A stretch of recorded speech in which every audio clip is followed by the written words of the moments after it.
हिंदू धर्म में अप्सराएं सौंदर्य का प्रतीक मानी जाती है और बहुत महत्वपूर्ण स्थान रखती है।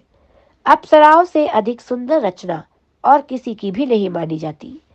पृथ्वी पर जो कोई भी स्त्री अत्यंत सुंदर होती है, उसे भी अप्सरा कहकर उनके सौंदर्य को सम्मान दिया जाता है। कहा जाता है कि देवराज इंद्र ने अप्सराओं का निर्माण किया था।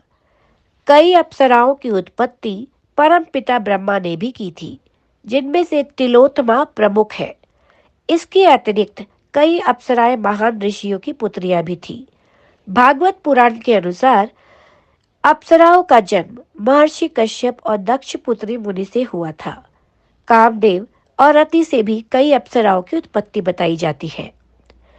अप्सराओं का मुख्य कार्य इंद्र एवं अन्य देवताओं को प्रसन्न रखना था। विशेषकर गंधर्वों और अप्सराओं का सहचर्य बहुत घनिष्ठ माना गया है। गंधर्वों का संगीत और अप्सराओं का नृत्य स्वर्ग की शान मानी जाती है। अप्सराएं पवित्र और अत्यंत सम्मानीय मानी जाती है। अप्सराओं को देवराज इंद्र यदाकदा महान तपस्वियों की तपस्या भंग करने को भेजते रहते थे। पुराणों में ऐसी कई कथाएं हैं जब किसी तपस्वी की तपस्या से घबराकर कि कहीं वो त्रिदेवों से स्वर्ग लोक ही न मांग ले, देवराज इंद्र ने कई अप्सराओं को पृथ्वी पर उनकी तपस्या भंग करने को भेजा। अप्सराओं का सौंदर्य ऐसा था कि वे सामान्य तपस्वियों की तपस्या को तो खेल खेल में भंग कर देती थी। हालांकि ऐसे भी ऋषि हुए हैं जिनकी तपस्याओं को अप्सरा भंग न कर पाई और उन्हें उनके श्राप का भाजन बनना पड़ा, और उन्हें उनके श्राप का भाजन बनने से ब्रह्मा जी भी नहीं रोक पाए। महान ऋषियों में से एक महर्षि विश्वामित्र की तपस्या को रंभा भंग न कर पाई और उसे महेश्वरी के श्राप को झेलना पड़ा, किंतु बाद में वही विश्वामित्र मेनका के सौंदर्य के आगे हार गए। उर्वशी ने भी कई महान ऋषियों की तपस्या भंग की, किंतु मार्कंडेय ऋषि के समक्ष पराजित हुई। अप्सराओं को देवियों की श्रेणी का माना जाता है। वे मनचाहा रूप बदल सकती है और वरदान एवं श्राप देने में भी सक्षम मानी जाती है। कई अप्सराओं ने अनेक असुरों और दैत्यों के नाश में भी उल्लेखनीय योगदान दिया है। इसमें से तिलोत्तमा का नाम उल्लेखनीय है, जो सुंद उपसुंद की मृत्यु का कारण बनी। रंभा को कुबेर के पुत्र नल कुबेर के पास जाने से जब रावण रोकता है और उसके साथ दुर्व्यवहार करता है, तब वो रावण को श्राप देती है कि यदि वो किसी भी स्त्री को उसकी इच्छा के बिना स्पर्श करेगा तो उसकी मृत्यु हो जाएगी। उसी श्राप के कारण रावण देवी सीता को उनकी इच्छा के विरुद्ध स्पर्श न कर सका। उर्वशी ने अर्जुन को 1 वर्ष तक नपुंसक रहने का श्राप दिया था। पुराणों में कुल 1008 अप्सराओं का वर्णन है, जिनमें से 108 प्रमुख अप्सराओं की उत्पत्ति देवराज इंद्र ने की थी। उन 108 अप्सराओं में भी 11 अप्सराओं को प्रमुख माना जाता है। उन 11 अप्सराओं में भी 4 अप्सराओं का सौंदर्य अद्वितीय माना गया है।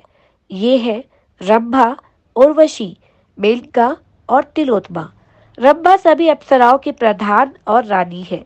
कई अप्सराएं ऐसी भी हैं जिन्हें पृथ्वीलोक पर रहने का श्राप मिला था, जैसे बलि की पत्नी तारा, दैत्यराज शंबर की पत्नी माया और हनुमान की माता अंजना। अप्सराएं 2 प्रकार की मानी गई है। दैविक, पहला दैविक है, दूसरी लौकिक। दैविक ऐसी अप्सराएं जो स्वर्ग में निवास करती है। रंभा सहित मुख्य 11 अप्सराओं को दैविक अप्सरा कहा जाता है। लौकिक वे अप्सराएं होती है जो पृथ्वी पर निवास करती है, जैसे तारा, माया, अंजना इत्यादि। इनकी कुल संख्या 34 बताई गई है। अप्सराओं को सौभाग्य का प्रतीक भी माना जाता है। कहते हैं अप्सराओं का कौमार्य कभी भंग नहीं होता और वे सदैव कुमारी ही बनी रहती है। समागम के बाद अप्सराओं को उनका कौमार्य वापस प्राप्त हो जाता है। उनका सौंदर्य कभी क्षीण नहीं होता और न ही वे कभी बूढ़ी होती है। उनकी आयु भी बहुत अधिक होती है।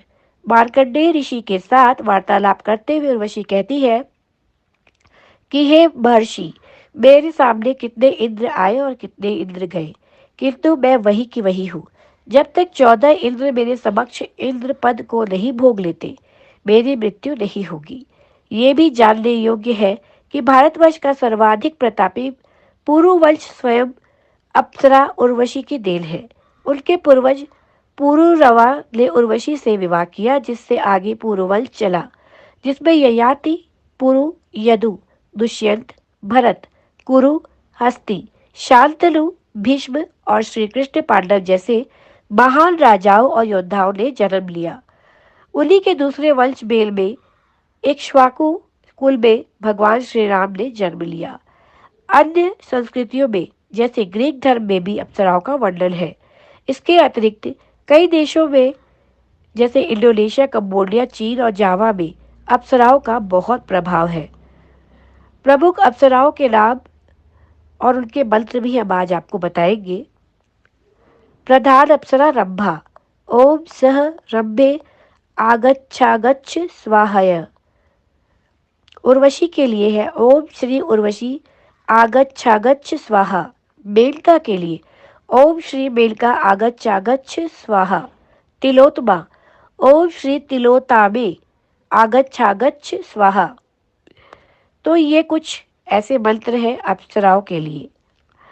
आपको हमारी ये पोस्ट कैसी लगी हमें ज़रूर कमेंट बॉक्स में लिखकर बताइए। हम अपनी तरफ से आपको नई नई विषयों पर जानकारी देते रहेंगे। तब तक के लिए अपने और अपने परिवार का बहुत ध्यान रखें। नमस्कार।